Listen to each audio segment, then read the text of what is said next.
नमस्कार, मैं हूं डॉक्टर राम किंकर, हाजिर हूं एमसीडी की राम कहानी को लेकर। ज़रा आम चुनावों के बारे में आपने तो बहुत सुना होगा। 4 जून को जब रिजल्ट आया तो देखा गया कि कांग्रेस पार्टी, जो कि पिछले आम चुनावों में उसके पास सिर्फ 53 सीटें थीं, उसकी सीटें बढ़कर 99 के करीब हो गईं, यानी 100 में 1 कम। अब इसके पीछे जो राहुल गांधी का बार-बार जो नैरेटिव चल रहा था, वो ये चल रहा था कि दलितों का जो आरक्षण है, वो कम हो रहा है या फिर ये जो मौजूदा सरकार है, दलितों के आरक्षण पर प्रहार करने वाली है। और इस नैरेटिव का फ़ायदा मिला और लोगों ने समझा, खासकर दलित समुदाय ने समझा कि आरक्षण खत्म हो जाएगा। लिहाज़ा उसके एक हिस्से ने कोर वोट बैंक जो कि मायावती का था, उस पर विश्वास नहीं किया और दलितों का वोट सपा में शिफ्ट हो गया। जो एनालिसिस हुआ उसके बाद ये पाया गया कि यही वो एक वजह थी, बहुत सारी वजहें थी लेकिन इसमें एक वजह ये भी थी, जो कि मुख्य वजह साफ तौर पर दिखाई दी। अब आप कहेंगे कि मैं राम कहानी में मायावती की आम चुनाव की बात कर रहा हूँ। सीधा ताल्लुक तो नहीं है, लेकिन थोड़ा-सा बेसिक जब आप समझेंगे तो आप पाएँगे। दरअसल आपको दिल्ली की राजनीति में अगर जाना है तो आपको समझना ये पड़ेगा कि आखिरकार दलित चेहरों का कितना योगदान है। 70 विधानसभा सीटों में तकरीबन 12 ऐसी सीटें हैं जो आरक्षित सीटें हैं, रिज़र्व्ड हैं। और सबसे खास बात यही है कि जब 2098 से लेकर 2013 तक का कांग्रेस पार्टी का शासन था, उस वक्त दलित सीटों पर कांग्रेस पार्टी की जीत होती थी। 2013 में जैसे ही आम आदमी पार्टी की एंट्री हुई, उसके बाद से तो दलित पूरी तरह से शिफ्ट हो गए आम आदमी पार्टी पर। और यही वजह है कि चाहे वो 2015 का चुनाव हो, 2020 का चुनाव हो, 12 की 12 सीटें आम आदमी पार्टी को जा रही हैं। हालांकि 2013 के चुनाव में ये जो स्थिति थी, वह 8 सीटों पर विजय की थी। तो सबसे खास बात यही है कि इस बार दिल्ली विधानसभा चुनाव को लेकर के बहुत करीने से ही दलित वोटों को साधने के लिए ही और बहुत सारे सियासी घटनाक्रम के बावजूद भी दिल्ली के मुख्यमंत्री अरविंद केजरीवाल ने अपना फोकस साफ तौर पर इन्हीं आरक्षित सीटों पर लगाया हुआ है।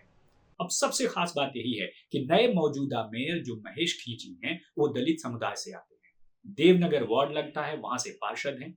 कभी बूथ अध्यक्ष हुआ करते थे, आरडब्ल्यूए अध्यक्ष बने, उसके बाद वार्ड के अध्यक्ष बने और उसके बाद धीरे धीरे करते ही सही यूथ विंग में काम किया और डीयू से बीकॉम है और डीयू से बीकॉम करने के बाद वो फाइनेंशियल हेल्प लोगों की करते थे, यानी उनको कह सकते हैं एक जो है सुझाव देते थे, यानी फिनांस से रिलेटेड उनका काम था। तो वार्ड अध्यक्ष बने और सबसे बड़ी बात है कि दिल्ली के बाहर यानी आम चुनाव के वक्त और विधानसभा चुनाव के वक्त, चाहे वो हिमाचल प्रदेश का हो, उत्तराखंड का हो, वहां पर महेश खींची गए एक दलित चेहरे के रूप में।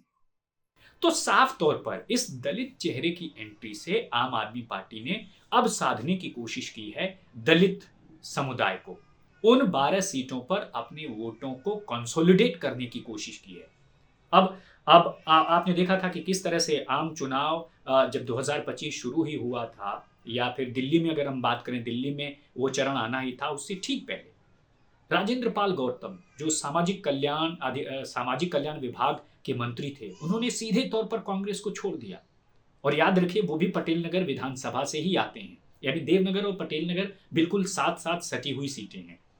तो अब एक तरह से आम आदमी पार्टी को बड़ा झटका लगा और झटके के बाद ये तलाशा जा रहा था कि आखिरकार कौन सा ऐसा चेहरा हो जो सामने आ सके। और अभी तक आपने देखा कि उस चेहरे की, यानी राजकुमार आनंद के जो चेहरा था, या जो वैक्यूम था, उसकी भरपाई अब करेंगे महेश खींची। कम से कम मेयर के तौर पर वो प्रोफाइल अभी तो नहीं है, लेकिन मेयर के तौर पर उनको धीरे धीरे आगे की तरफ बढ़ाया जा सकता है।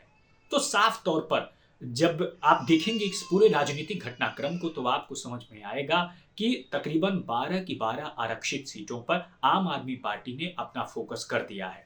और ये माना जाता है कि 20% आबादी वाले ये दलित समुदाय जिधर जाते हैं, जिसको वोट करते हैं, वह उसी की सरकार बनती है। और ऐसा मैं नहीं कह रहा हूं, आंकड़े कह रहे हैं। 2013 से पहले दिल्ली विधानसभा में मायावती का काफी दखल था।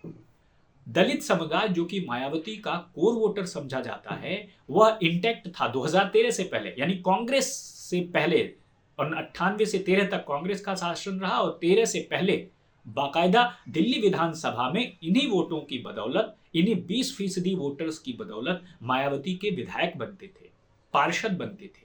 लेकिन जैसे ही दलित वोट जो है शिफ्ट हुए, वो साफ तौर पर आपको दिखेगा कि यह अब पूरी तरह से आम आदमी पार्टी के पास है। तो अब देखना यह है कि आम आदमी पार्टी महेश खींची के जरिए क्या इन वोटों को कंसोलिडेट कर पाती है, अपने पास रख पाती है, क्योंकि कुछ इसी तरह का कदम कांग्रेस पार्टी भी चल रही है। याद कीजिए, राजेंद्र पाल गौतम जो कि विवादित बयानों के लिए जाने गए थे, जिनका इस्तीफा जो है दिल्ली के मुख्यमंत्री रहे अरविंद केजरीवाल ने मांगा, वो राजेंद्र पाल गौतम सामाजिक न्याय और अधिकारिता की बात करते हुए उन्होंने आपका दामन छोड़ दिया। अब वो ठीक जो है कांग्रेस पार्टी में शामिल हो गए। यानी अब राजेंद्र पाल गौतम एक बड़ा चेहरा है कांग्रेस के पास, तो आम आदमी पार्टी के पास कुलदीप कुमार राखी बिल्डान के बाद जो महेश खींची हैं, वो एक बड़े चेहरे के तौर पर सामने आए हैं। तो साफ तौर पर अब इसका कितना फायदा मिलता है, ये तो देखने वाली बात हो गई।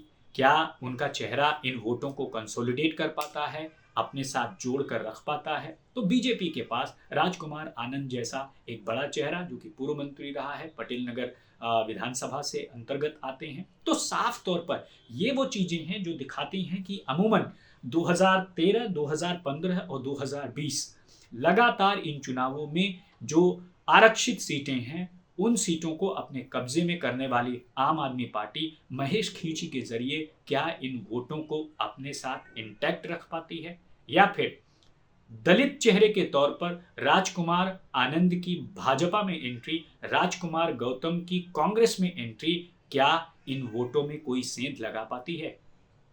ये तो पता तब चलेगा जब वोटिंग के बाद चुनाव का रिजल्ट आएगा। लेकिन साफ तौर पर कुछ ऐसी ही परिस्थितियां, कुछ ऐसी ही पॉलिटिक्स खासकर राजधानी दिल्ली में इन चेहरों को लेकर चल रही है। तो साफ है कि अभी तक कम से कम दिल्ली में सामाजिक न्याय की बात राजकुमार आनंद और राजपाल गौतम की तरफ से सुनी जाती थी। क्या दिल्ली विधानसभा चुनावों के दौरान इस तरह का नैरेटिव भी हो सकता है, जैसा कांग्रेस पार्टी ने आम चुनावों में करके दिखाया? लेकिन हरियाणा चुनाव ने इस नैरेटिव को धोलने का काम किया है। तो देखते हैं दिल्ली में क्या होगा। इंतजार कीजिए, चुनाव की जब घोषणा होती है तब देखेंगे। तो ये थी हमारी खास पेशकश। तब तक के लिए बहुत शुक्रिया।